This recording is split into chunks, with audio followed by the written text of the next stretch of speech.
আর যাই হোক, এশিয়া কাপের আগে ভুলেও মিরপুরে ম্যাচ খেলা যাবে না, অবস্থা যেন হয়ে দাঁড়িয়েছিল অনেকটা এমনই। শেরেবাংলায় ম্যাচ খেলে ক্রিকেটাররাও নিশ্চয়ই নিজেদের কনফিডেন্স ডাউন করতে চান না। এসিসির টুর্নামেন্টে যাওয়ার আগে আদর্শ প্রস্তুতি নেওয়ার আশায় সিলেটকেই বেছে নিয়েছিল বিসিবি। নেদারল্যান্ডস দলকে এই ভেন্যুতেই আতিথ্য দেওয়ার সিদ্ধান্ত নিয়েছিল। মিরপুরের চেয়ে সিলেট বা চট্টগ্রামে খেলার বিষয়টাতেই ক্রিকেটারদের সফট কর্নার আছে, সে কথাও মিথ্যে নয়। প্রতিপক্ষ ডাচদের কাছ থেকেও শোনা গেছে সিলেটের উইকেট যথেষ্ট স্পোর্টিং। উইকেটে এমন প্রশান্তির ছোঁয়া, সাথে সিলেটের অপার প্রাকৃতিক সৌন্দর্যও যেন আকর্ষণ করে লিটন তাসকিনদের। এমন মাঠ ছেড়ে কেনই বা তারা মিরপুরে খেলতে চাইবেন? এশিয়া কাপের পর আরব আমিরাতের মাটিতেই আফগানিস্তানের বিপক্ষে সমান 3 ম্যাচের টি-20 ও ওয়ানডে সিরিজ খেলবে বাংলাদেশ। এরপর দেশে ফিরে কিছুদিনের মধ্যে আবার নেমে পড়বে ওয়েস্ট ইন্ডিজের বিপক্ষে। সেখানেও থাকবে সমান 3টি করে টি-20 এবং ওয়ানডে। এখন যে কোনো ব্র্যান্ডের পুরাতন এসি বদলে নতুন ওয়ালটন এসিতে উপভোগ করুন 25% ছাড়। যত কিছুই হোক না কেন, মিরপুরের শেরেবাংলা স্টেডিয়াম দেশের ক্রিকেটের প্রাইম ভেন্যু।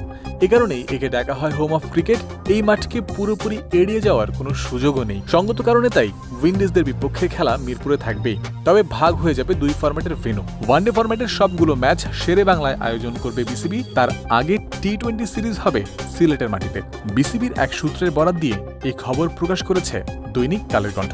তারা জানিয়েছে, সোমবার সিলেটে অনুষ্ঠিত বিসিবির 21তম বোর্ড সভায় এই সিরিজের সূচি এবং ভেন্যু চূড়ান্ত হবে।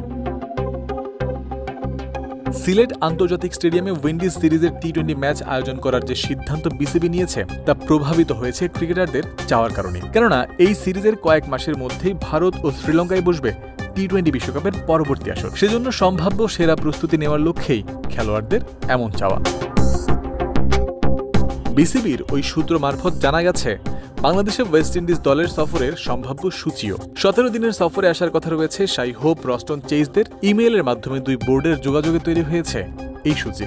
জানা গেছে 15 অক্টোবর বাংলাদেশে আসবে উইন্ডিজ দল। তাদের ফিরে যাওয়ার সম্ভাব্য দিন 2রা নভেম্বর। এর ঠিক 5 দিনের মাথায় আবার 27 দিনের জন্য বাংলাদেশ সফরে আসার কথা রয়েছে আয়ারল্যান্ড দলের।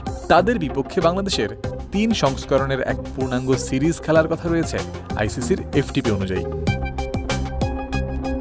জয়ন্ত বিন্দু, ক্রিক ফ্রেন্সি।